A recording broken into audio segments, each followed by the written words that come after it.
참 좋은 날입니다. 어스틴 주님의 교회 매일 말씀 묵상에 오신 여러분을 환영합니다. 말씀을 통해 샘솟는 하나님의 은혜를 경험하시길 바랍니다. 오늘은 어제보다 더 행복한 하루가 될 것입니다. 안녕하세요 성도 여러분, 4월 21일 목요일 말씀 묵상 시작하도록 하겠습니다. 오늘 묵상할 말씀은 에스라 10장입니다. 에스라서 10장 1절에서 4절까지 말씀 보겠습니다. 1절에서 4절까지 말씀. 자, 우리 같이 함께 크게 읽습니다. 에스라가 하나님의 성전 앞에 엎드려 울며 기도하여 죄를 자복할 때에 많은 백성이 크게 통곡하며 이스라엘 중에서 백성의 남녀와 어린 아이들의 큰 무리가 그 앞에 모인지라.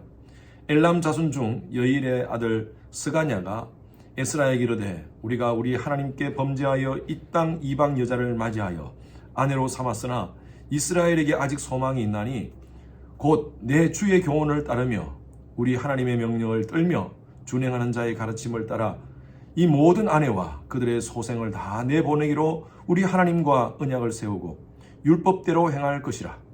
이는 당신이 주장할 일이니 일어나소서, 우리가 도우리니 힘써 행하소서 하니라. 지난주에 말씀드린 대로 이스라엘 백성들은 바벨론에 의해서 3번 포로로 끌려갔습니다. 3차에 의해서 끌려갔죠. 그리고 에레미야가 예언한 대로 70년 후에 이스라엘 백성들이 포로 귀환을 할 때도 3차로 귀환을 합니다. 첫 번째 이스라엘 백성들을 포로 귀환시켰던 리더가 바로 스룹바벨, 예수아라는 사람들이었습니다. 두 번째 귀환은요, 학사 에스라가 귀환을 주도했습니다. 그리고 세 번째는 느헤미야에 의해서 이스라엘 백성들이 포로 귀환을 합니다. 에스라 9장부터 나오는 이 말씀은 이스라엘 백성들의 두 번째 귀환에 대한 스토리입니다. 에스라에 의해서죠. 에스라는 학사였습니다. 당시에 제사장 겸 율법 학자였습니다.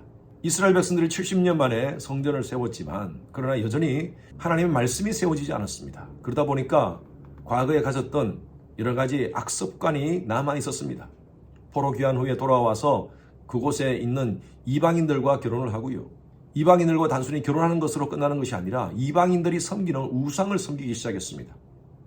에스라가 그것을 보고 하나님의 백성들이 하나님 말씀에 바로 서지 못하고 하나님이 가장 싫어하는 우상 숭배를 하는 그 모습을 바라보면서 가슴을 칩니다.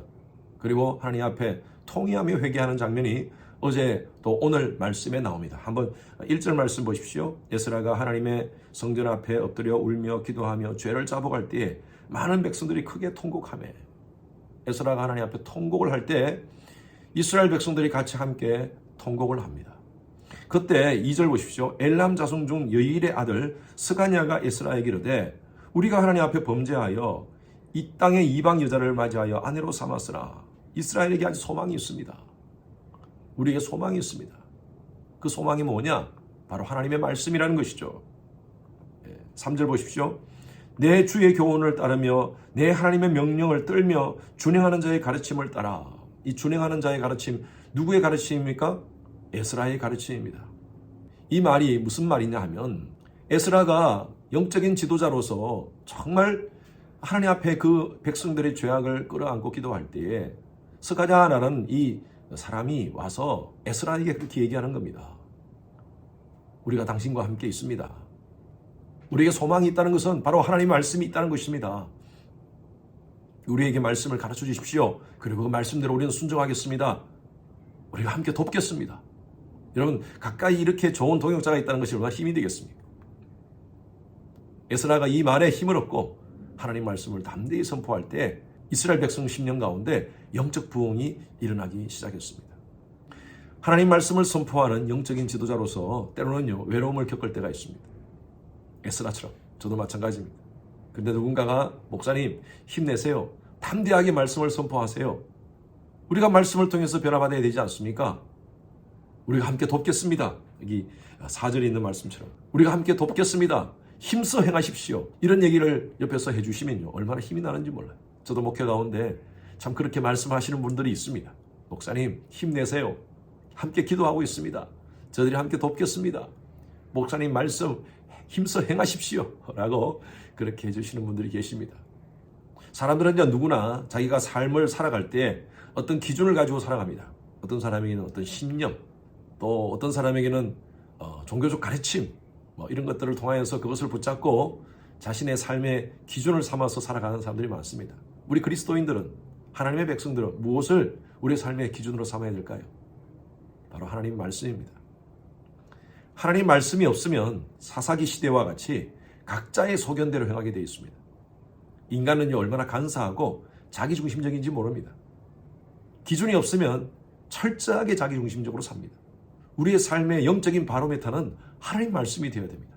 세상이 문화적으로 어떻다, 또 사람들이 트렌드가 이렇다 저렇다 얘기하면서 세상이 아무리 바뀌더라도 저와 여러분들은 바뀌지 않아야 될 것이 있습니다. 그것이 뭐냐면 바로 하나님 말씀이라는 기준입니다.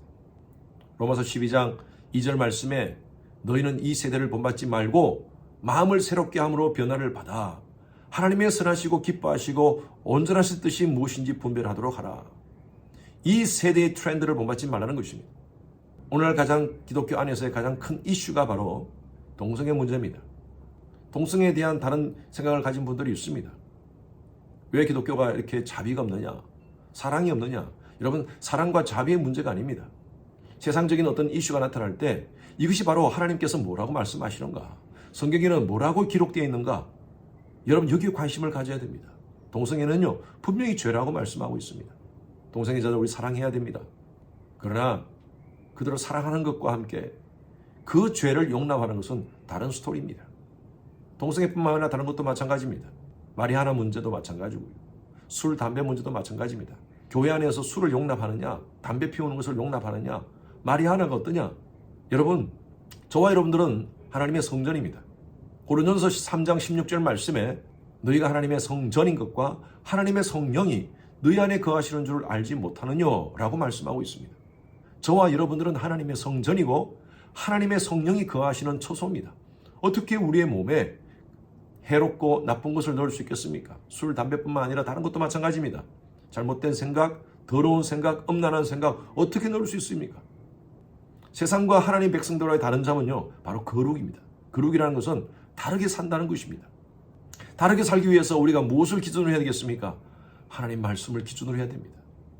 하나님 말씀을 기준하지 않고서는요, 우리는 자꾸 애습관, 세상적인 트렌드에 물들게 되어 있습니다.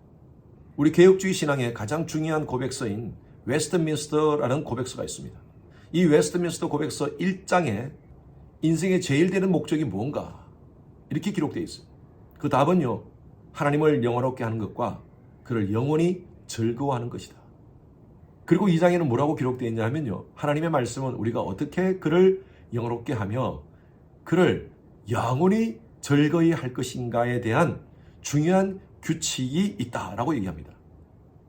하나님 말씀에 중요한 규칙이 있다는 거예요. 하나님 말씀을 통해서 우리는 하나님을 영화롭게 하고 하나님을 영원히 즐거워할 수 있다는 것입니다. 하나님 말씀대로 산다는 것은 때로는 쉽지 않습니다. 왜냐하면 우리의 죄성을 거스르는 행위이기 때문입니다. 그러나 우리가 하나님 말씀대로 살 때 하나님을 영화롭게 할 수 있습니다. 우리가 하나님 말씀대로 살 때 우리는 하나님을 통하여서 우리 속에 즐거움을 경험할 수가 있습니다. 하나님 말씀을 우리의 삶 가운데 가장 중요한 바로메터로 삼읍시다. 저희 집에 제가 화초를 키우는데요, 정기적으로 물을 주지 않으면 화초가 시들더라고요. 햇빛을 쬐어주지 않으면 화초가 죽습니다. 마찬가지예요. 우리 영혼이 어떻게 살 수 있습니까? 하나님 말씀을 계속 섭취해야 됩니다. 그리고 빛 대신 하나님을 향해 있어야 됩니다. 그래야지 마치 화초처럼 우리 인생도 살 수가 있습니다. 오늘 말씀 묵상에 오신 여러분 오늘 영적으로 성공했습니다. 날마다 하나님 말씀을 여러분 삶 가운데 기준으로 삼고 세상의 트렌드를 따르지 않고 하나님의 뜻을 분별하면서 살아가는 우리 귀한 성도님들 되시기를 주님의 이름으로 축원합니다. 함께 기도하시겠습니다. 하나님, 오늘도 여전히 옛습관 가운데 있는 우리의 심령 가운데 하나님 말씀의 바로메터를 삼게 하신 것 감사합니다. 어떤 상황 속에서도 세상의 트렌드를 따르지 않고 세상의 잘못된 그런 악습관을 따르지 않고 하나님 말씀을 기준으로 하여서 날마다 우리 심령을 개혁하는 그런 저희들 되게 하여 주시옵소서. 감사드리며 살아계신 예수 그리스도 이름으로 기도드렸습니다. 아멘. 오늘 목요일 기도 제목으로 함께 기도하겠습니다. 미국과 한국의 위정자들과 관료들 하나님을 경외하고 또 지혜와 분별력으로 나라를 잘 이끌어갈 수 있도록 기도해 주시고요. 대통령 선거 이후에 또 또 새로운 대통령을 중심으로 해서 나라가 혼란에 빠지지 않고 이제 통합의 길로 갈 수 있는 우리 나라가 될 수 있도록 해달라고 우리 나라를 위해서 특별히 기도해 주시기 바랍니다. 세계 선교를 위해서 기도하되 우리 교회가 섬기는 선교사님들 안전과 건강 지켜주시도록, 그리고 하루속히 모든 선교 사역이 정상화될 수 있도록 기도해 주시고, 특히 지금 우크라이나 지역을 위해서 여러분 기도해 주시기 바랍니다. 그곳에서 아직도 선교지를 지키는 여러 선교사님들이 계십니다. 선교사님들의 안전과 또 그들의 사역 위에 하나님께서 불쌍히 보시고, 또 이 모든 상황이 평화롭게 모든 것들이 다 끝날 수 있도록 해달라고 기도 부탁드립니다. 우리 선교사님들을 위해서 기도하실 때에 윤성철 선교사님, 또 김영수 선교사님, 김영섭 선교사님 사역을 위해서 함께 기도하시겠습니다.